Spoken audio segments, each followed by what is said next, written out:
नमस्कार। श्रीमती मोहरी देविता पढ़िया कन्या महाविद्यालय जसवंतगढ़ के यूट्यूब चैनल पर मैं प्रवक्ता हनुमान शर्मा आप सभी विद्यार्थियों का हार्दिक स्वागत और अभिनंदन करता हूं।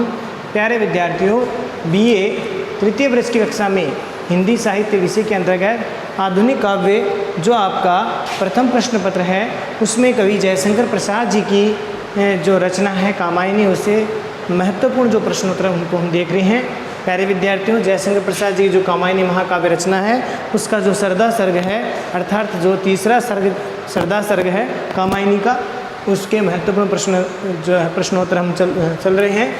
तो इसमें हमारा जो प्रश्न विगत वीडियो से है, कामायनी के सरदा सर्ग के आधार पर सरधा के चरित्र पर प्रकाश डाले, यानी सरधा का चरित्र चित्रण करना है। इसमें सरधा की चारित्रिक विशेषताएं बतानी है।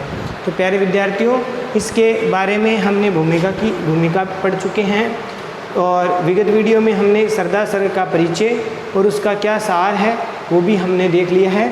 आज हम देखते हैं सरदा का चरित्र चित्रण। तो देखिए प्यारे विद्यार्थियों, सरदा का चरित्र चित्रण में कुछ महत्वपूर्ण बातें कि कामायनी जो महाकाव्य है जयशंकर प्रसाद जी द्वारा रचित, और इसमें जो सरदा है उसको एक प्रेरणादायी और उदात्त गुणों से युक्त स्त्री के रूप में चित्रित किया गया है, या यूँ कह सकते हैं कि सरदा जो पात्र है वह उदात्त चरित्र वाले उदात्त गुणों से युक्त है या प्रेरणादायी है।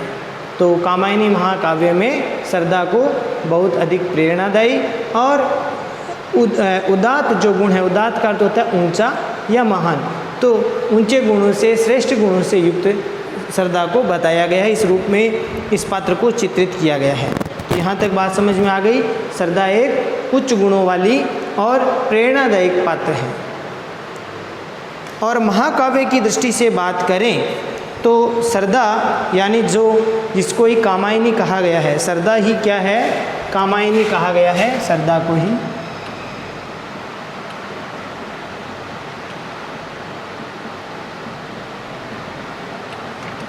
ये इसकी प्रमुख पात्र है, प्रमुख नारी पात्र है ये। अब इसमें महाकाव्य की दृष्टि से सरदा क्या है, यानी जो सरदा यानी कामायनी, ये प्रमुख नारी पात्र है, नायिका है। ऋग्वेद और शतपथ जो ब्राह्मण ग्रंथ है, ऋग्वेद व शतपथ ब्राह्मण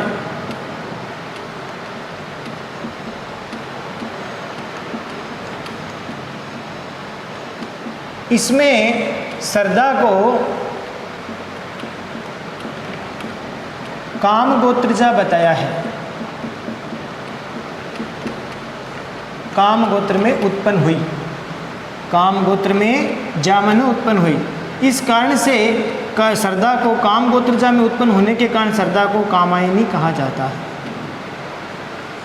समझ में आया?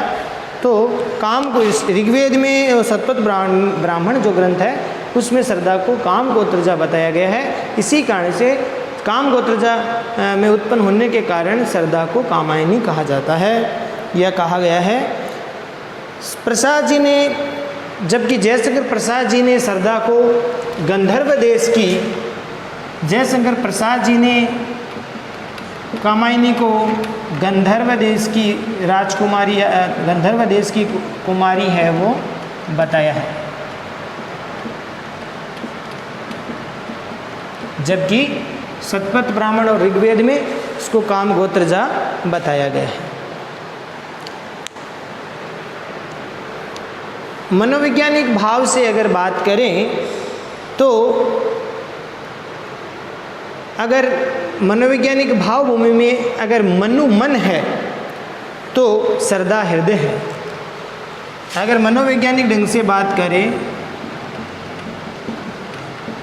मनोवैज्ञानिक भाव भूमि में, भाव भूमि के अनुसार यदि मनु मन है तो सरदा क्या है, सरदा हृदय है। ये दार्शनिक बात हो गई।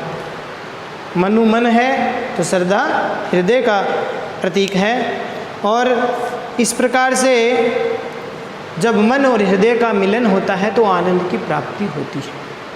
तो इस प्रकार से परस्पर इस समन्वय से आनंद का विकास होता है और श्रद्धा के दिव्य भव्य व्यक्तित्व से ही मनु के कष्टों का अंत होता है। श्रद्धा का जो दिव्य भव्य स्वरूप है, श्रद्धा का दिव्य भव्य स्वरूप ही मनु के कष्टों का हरण करता है, नाश करता है। तो श्रद्धा दिव्य नारी है और इस प्रकार से वह मनु के कष्टों का अंत करती है या उसी से ही मनु के कष्टों का अंत होता है। और श्रद्धा में संसार की सभी मंगल कामनाएं हैं वो समाहित है। श्रद्धा में संसार की सभी मंगल कामनाएं हैं वो समाहित है। इस प्रकार से श्रद्धा एक उदात्त व्यक्तित्व वाली पात्र है इस महाकाव्य में। और डॉक्टर भोलानाथ तिवारी जो है मन श्रद्धा के बारे में कहते हैं कि भाई उसकी जो हर गति है वो मंगल निश्वास कामना की स्फूर्त है, यानी भरी हुई है। और आशा के साथ में कर्म में रत रहने की वाहिका है, वह आशा में विश्वास करती है और आशा के साथ कर्म करने में विश्वास रखने वाली है। नारी सुलभ लज्जा से भी युक्त है और इसके साथ साथ समर्पण की मूर्ति है। वह पत्नी और माता का जो दायित्व वो भी निभाती है, एक सफल गृहिणी भी है। अगाध विश्वास, निश्चल प्रेम, क्षमा, दया, ममता, मधुरिमा, सहिष्णुता और करुणा की वो प्रतिमूर्ति है। करुणा की प्रतिभा, लोक मंगल की दिव्य प्रचारिका है। तो इस प्रकार से अगर बात करें तो भोलानाथ तिवारी श्रद्धा के बारे में इन गुणों की से युक्त बताते हैं। और इस प्रकार से हम कह सकते हैं कि श्रद्धा का जो व्यक्तित्व है बड़ा उदात्त है, प्रेरणादायक है और लोक मंगल या मंगल कामनाओं से युक्त है, प्रेरक है। तो उसका व्यक्तित्व उदात्त है, मंगलदायक है, प्रेरक है और अच्छे गुणों से, श्रेष्ठ गुणों से युक्त है। तो ये था श्रद्धा के चरित्र चित्रण से संबंधित कुछ भाव भूमिका हम कह सकते हैं। अब हम देखते हैं श्रद्धा सर्ग के आधार पर श्रद्धा के चरित्र की विशेषता या चरित्र जो निर्माण में किस प्रकार से उसका शीर्षकों में हम देख सकते हैं। तो देखिए, पहली विशेषता है दिव्य नारी है। श्रद्धा क्या है? एक दिव्य नारी है। कैसे हैं देखिए, कामायनी में जो जयशंकर प्रसाद जी ने श्रद्धा का जो रूप या चरित्र स्वभाव उसका इतना अच्छा भावांकन किया है या हम कह सकते हैं कि उसका चित्रण किया है, वो उदात्त स्वरूप में किया है। श्रद्धा का जयशंकर प्रसाद जी ने श्रद्धा का जो रूप है, उसके चरित्र है, उसका स्वभाव है, उसका वर्णन उदात्त रूप में किया है। ये भी अभी मैंने कुछ देर पहले भी इस पंक्ति को मैंने बताया था। तो श्रद्धा का उदात्त चित्रण है वो किया है। और इस उदात्तता के कारण, इस महानता के कारण, इस उच्चता के कारण प्यारे विद्यार्थियों, श्रद्धा है वो लौकिक होते हुए भी अलौकिक दृश्यमान होती है, अलौकिक आभासित होती है। लौकिक होते हुए भी, सांसारिक होते हुए भी वह सांसारिक लगती है, दिव्य लगती है। इस प्रकार से ये उसमें अलौकिकता की पूर्णतः क्षमता है, सक्षम है। और हालांकि मनु की भांति या मनु की तरह ही श्रद्धा का अस्तित्व भी एक ऐतिहासिक है। जैसे मनु जो पात्र है वो ऐतिहासिक पात्र है, ठीक है। जैसे मनु है, हालांकि मनु है वो ऐतिहासिक पृष्ठभूमि से इसका संबंध है, या मनु है वो ऐतिहासिक पात्र है, उसका अस्तित्व ऐतिहासिक है। उसी प्रकार से श्रद्धा का अस्तित्व भी क्या है? ऐतिहासिक है। क्यों है ऐतिहासिक? क्योंकि जो वैदिक साहित्य है, वैदिक जो वांग्मय है, वैदिक साहित्य यानी जो वैदिक वांग्मय है, उसमें श्रद्धा का जो ऐतिहासिक महत्व है उसका अंकन किया गया है। यानी वैदिक साहित्य में भी श्रद्धा को चित्रित किया गया, यानी श्रद्धा का वर्णन मिलता है। इससे हम कह सकते हैं कि श्रद्धा जो पात्र है वो ऐतिहासिक पात्र है। और इसी प्रकार से जो छांदोग्य उपनिषद है या फिर शतपथ जो ब्राह्मण ग्रंथ है या भागवत है, देखिए छांदोग्य उपनिषद है ये। छांदोग्य उपनिषद में श्रद्धा के बारे में जानकारी मिलती है। शतपथ ब्राह्मण है, इन ब्राह्मण ग्रंथों में भी जानकारी मिलती है। ये सब ऐतिहासिक वाङ्मय है और साथ ही साथ भागवत में भी श्रद्धा का वर्णन है वो मिलता है। तो इस प्रकार से हम कह सकते हैं कि श्रद्धा जो पात्र है वो ऐतिहासिक पात्र है। इसके साथ साथ इन छांदोग्य उपनिषद में या फिर शतपथ ब्राह्मण में या भागवत में श्रद्धा को एक दिव्य गुणों से युक्त स्त्री के रूप में चित्रित किया गया है, दिव्यांश बताया है। क्या बताया है? दिव्य गुणों से युक्त या फिर दिव्यांश बताया। कामायनी में प्रसाद जी ने उसके ऐतिहासिक चरित्र को अपनी कल्पना का रंग दिया है तो ऐतिहासिक पात्र श्रद्धा, लेकिन प्रसाद जी ने, जयशंकर प्रसाद जी ने इस कामायनी महाकाव्य में प्यारे विद्यार्थियों श्रद्धा जो पात्र है उसको अपनी कल्पना का जो है एक तरह से उसको सहारा दे करके या कल्पना उसमें मिश्रित की है। ऐतिहासिक पात्र होते हुए भी उसमें जयशंकर प्रसाद जी ने अपनी ओर से कल्पना को भी जो है जोड़ा है, मिश्रित किया है, उसका रंग दिया है और उसका शरीर सौंदर्य अत्यधिक आकर्षक और भव्य बताया। प्रसाद जी ने कामायनी महाकाव्य में जब कामायनी मनुष्य से पहली बार मिलती है तो उस समय जो श्रद्धा का जो चित्रण है उसका सौंदर्य है वो भव्य बताया है। देखिए इन पंक्तियों में कि हृदय की अनुकृति बाह्य उदार, हृदय की अनुकृति बाह्य उदार एक लंबी काया उन्मुक्त, एक लंबी काया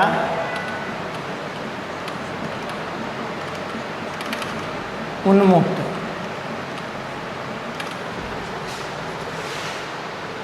मधु पवन क्रीडित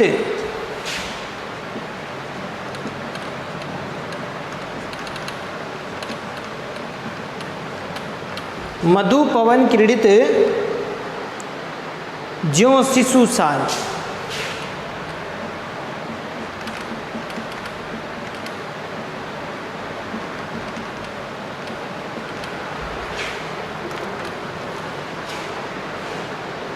सुशोभित हो सौरभ संयुक्त।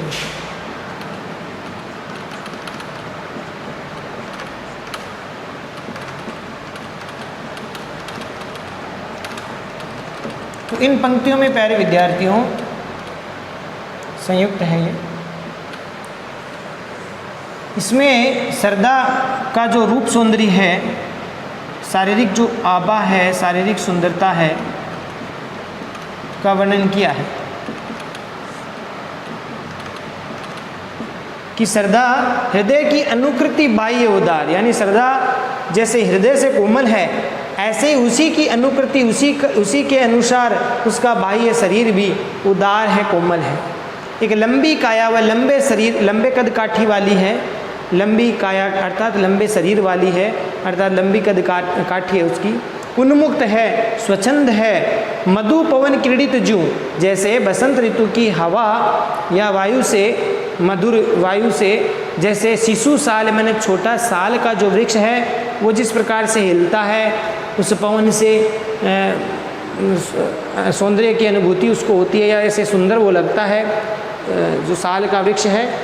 सुशोभित हो सौरभ से युक्त, जिस प्रकार से बसंत ऋतु में सौरभ से संयुक्त यानी सुगंध से युक्त होकर के जैसे छोटा साल का जो पेड़ है, वृक्ष है, वह जिस प्रकार से हवा में क्रीड़ा करता है, खेलता, उसी प्रकार से उसकी काया है वो लग रही है और वह बहुत ही चंचल उन्मुक्त स्वरूप वाली है। तो इस प्रकार से हृदय की अनुकृति की तरह ही उसका बाह्य जो स्वरूप बताया है प्रसाद जी ने, उसको देखो किस प्रकार से बताया कि हृदय की अनुकृति यानी जैसा उसका हृदय कोमल है, उस नारी का हृदय कोमल है, उसी प्रकार से उसका बाह्य अर्थात बाहरी जो शरीर है वह भी उसी प्रकार से कोमल उदार हृदय वाली वो है। तो इस प्रकार से ये दिव्य नारी का स्वरूप यहाँ पर भव्य बताया गया है। और इसके साथ साथ सरदा की जो छवि है वो नित्य यौवन से व्याप्त है, यानी नित्य यौवन से भरी हुई है। और वह करुणा की साक्षात मूर्ति भी है, करुणा की साक्षात मूर्ति है सरदा। दिव्य गुणों से युक्त है। दिव्य रूप को देख करके उस निराशा से ग्रस्त मनु के मन में आशा का संचार होने लगता है। सरदा का ये जो दिव्य स्वरूप देख करके मनु जो निराशा से ग्रस्त है उसमें भी आशा का संचार होने लगता है। एक इसमें पंक्तियां हैं कि नित्य यौवन छवि से दीप्त, नित्य यौवन से छवि दीप्त, विश्व की करुण कामना मूर्ति, विश्व की करुण कामना मूर्ति, यानी सरदा विश्व में करुणा की साक्षात मूर्ति है, इस प्रकार से बताया है। तो विश्व की करुण कामना मूर्ति स्पर्श के आकर्षण से पूर्ण, स्पर्श के आकर्षण से पूर्ण, प्रकट करती जो जड़ में स्फूर्ति, प्रकट करती जो जड़ में स्फूर्ति, जड़ में भी वो स्फूर्ति, जड़ में भी चेतनता का संचार करने वाली है सरदा। तो इस प्रकार से वो यहाँ पर सरदा की जो छवि है वो दिव्य बताई गई है। तो इस प्रकार से एक विशेषता ये हो गई कि सरदा क्या है, एक दिव्य नारी है। लौकिक होते हुए भी वो अलौकिक लगती है, क्योंकि प्रसाद जी ने सरदा को उदात्त, प्रसाद जी ने भी बताया है, साथ साथ वैदिक साहित्य में भी सरदा को उच्च गुणों से युक्त, दिव्य गुणों से युक्त बताया है। छांदोग्य उपनिषद हो, शतपथ ब्राह्मण हो या भागवत हो, सभी में सरदा को दिव्य गुणों से युक्त बताया है। और प्रसाद जी ने भी कामायनी में सरदा के रूप सौंदर्य में अपनी कल्पना का मिश्रण दे करके उसको भव्य बताया है। और ये भव्यता इन पंक्तियों से पता चलती है कि हृदय की अनुकृति बाह्य उदार, एक लंबी काया उन्मुक्त, मधु पवन क्रीडित जो शिशुसाल, सुशोभित हो सौरभ संयुक्त। तो इस प्रकार से हम कह सकते हैं एक विशेषता होगी दिव्य नारी। दूसरी विशेषता देखो, कर्मनिष्ठ नारी है। कर्मनिष्ठ यानी कर्म में विश्वास करने वाली, निष्ठा रखने वाली नारी है। मनु हताश निराश होकर के बैठ जाता है तो सरदा उसको कर्म पथ पर बढ़ाने वाली है। सरदा अत्यंत कर्मनिष्ठ नारी है। दूसरी विशेषता क्या है प्यारे विद्यार्थियों, कर्मनिष्ठ नारी है, यानी कर्म में निष्ठा रखने वाली नारी है। तो सरदा एक कर्मनिष्ठ नारी है। वह मनु को जीवन और जगत का रहस्य बताती है। मनु को क्या करती है, मनु को जीवन और जगत इसका रहस्य बताती है कि क्या जीवन क्या है, जगत क्या है, इसका रहस्य बताती है। जब मनु निराश हताश बैठे रहते उस समय, और निराश मनु को वह कर्मरत रहने की प्रेरणा देती है, कर्म पथ पर बढ़ने की प्रेरणा देती है। और यूँ कह सकते हैं कि जब मनु कुंठा और जड़ता से व्याप्त मनु के मन में प्रेरणा देने वाली शक्ति का नाम ही सरदा है। कुंठा और जड़ता से युक्त जो मनु है उसको प्रेरणा देने वाली जो शक्ति है उसका नाम क्या है, उसका नाम सरदा है।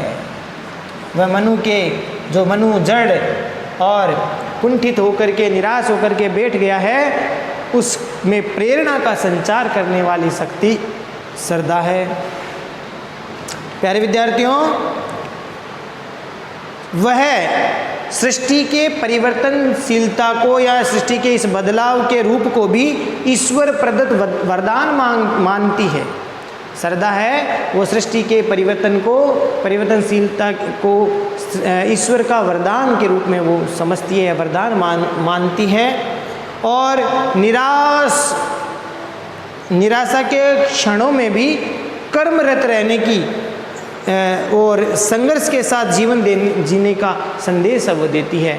सरदा निराशा में भी आशा का संचार करने वाली है और निराश जीवन में भी जो है उमंग के साथ कर्मरत रह करके संघर्ष के साथ है वो जीवन जीने का संदेश देती है। और वह मनु को क्या कहती है, देखिए इन पंक्तियों में बहुत सुंदर पंक्तियां हैं कि जिसे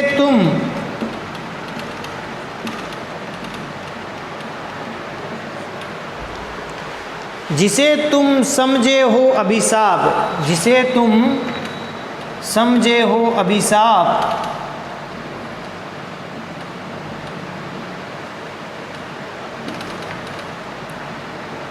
जिसे तुम समझे हो अभिशाप, जगत की ज्वालाओं का मूल। यह आपके पुस्तक में है, जगत की ज्वालाओं का मूल।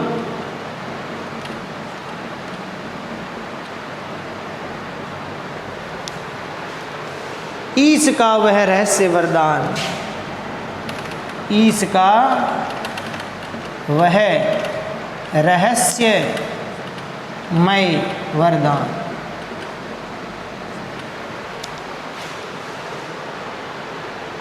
रहस्यमय ने रहस्य वरदान। और कभी मत इसको जाओ भूल, कभी मत जाओ, कभी मत जाओ इसको भूल।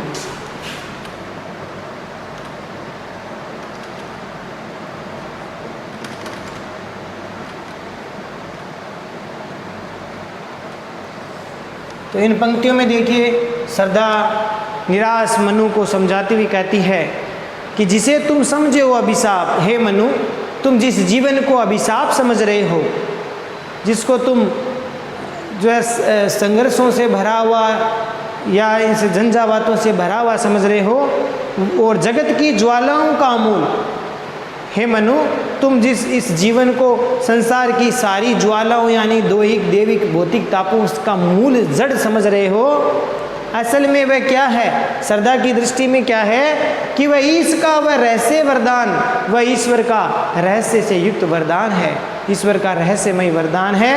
कभी मत इसको जाओ भूल, इसलिए मनु तुम इस वरदान को भूल मत जाओ। अर्थात ईश्वर का जो वरदान है जीवन ईश्वर का वरदान है, इसको समझ करके अपने कर्म पथ पर लग जाओ और आगे बढ़ो। इस प्रकार से यहाँ पर सरदा है मनु को प्रेरणा देती है, कर्मनिष्ठ होने की, कर्तव्य पथ पर आगे बढ़ने की प्रेरणा देती है प्यारे विद्यार्थियों। और आगे ये भी कहते देखिए कि अकेले तुम कैसे असहाय, अकेले तुम कैसे असहाय यज्ञ कर सकते तुच्छ विचार, कि तुम छोटे छोटे विचारों की आहुति दे सकते हो। इन छोटे छोटे विचारों की आहुति दे करके तुम तपस्वी आकर्षण से हीन, कि तुम तपस्वी होकर के भी आकर्षण से हीन हो, और कर सके नहीं आत्मविस्तार। जब तक तुम इन आकर्षणों से हीन रहोगे तब तक तुम अपने आत्मा का विस्तार नहीं कर सकोगे। इसीलिए मनु उस प्रकार से समझाती है। इस तरह से सरदा कर्मनिष्ठ और जीवन के प्रति संघर्ष करने की, जीवन में संघर्ष करने की और जीवन को जीने की प्रेरणा देती है। इस कार्य में स्वयं वह मनु की सहायिका बन जाती है। तो इस प्रकार से कि मैं भी तुम्हारे इस जीवन रूपी पथ पर आगे चलने में सहायता करूंगी। तो इस प्रकार से हम कह सकते हैं कि सरदा कर्मनिष्ठ नारी है। तो इस प्रकार से आशा करता हूँ ये दोनों सरदा का जो चरित्र चित्रण है उसमें दोनों विशेषताएं आपको ठीक से समझ में आ गई होगी। ये उदाहरण है वो आप ठीक प्रकार से समझे और इनको नोट डाउन करके इनको याद भी करना है। तो आज केवल इतनी विशेषताओं को हम लेंगे।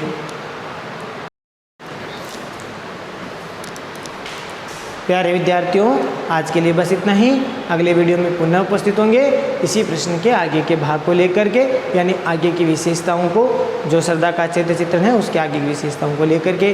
तब तक के लिए आज जो भी समझाया है सरदा के चरित्र संबंधी जो भूमिका के रूप में मैंने जो बताया वो आप ठीक से सुने, समझे और नोट्स बनाएं। और इसके साथ साथ ये जो दो विशेषता है कि सरदा एक दिव्य नारी है, सरदा कर्मनिष्ठ नारी है, ये जो दो विशेषताएं इनको ठीक प्रकार से समझे, सुने, समझे और नोट्स बनाकर इनको याद भी करिए। उदाहरण विशेष तौर से आपको ध्यान में होने चाहिए। उदाहरण हर बिंदु में पॉइंट में आपको लिखना ज़रूरी है, लिखोगे तो ये अच्छे अंक मिलेंगे। तो आज के लिए बस इतना ही। वीडियो को लाइक, शेयर और सब्सक्राइब भी कीजिए। जय भारत, जय हिंदी। धन्यवाद विद्यार्थियों।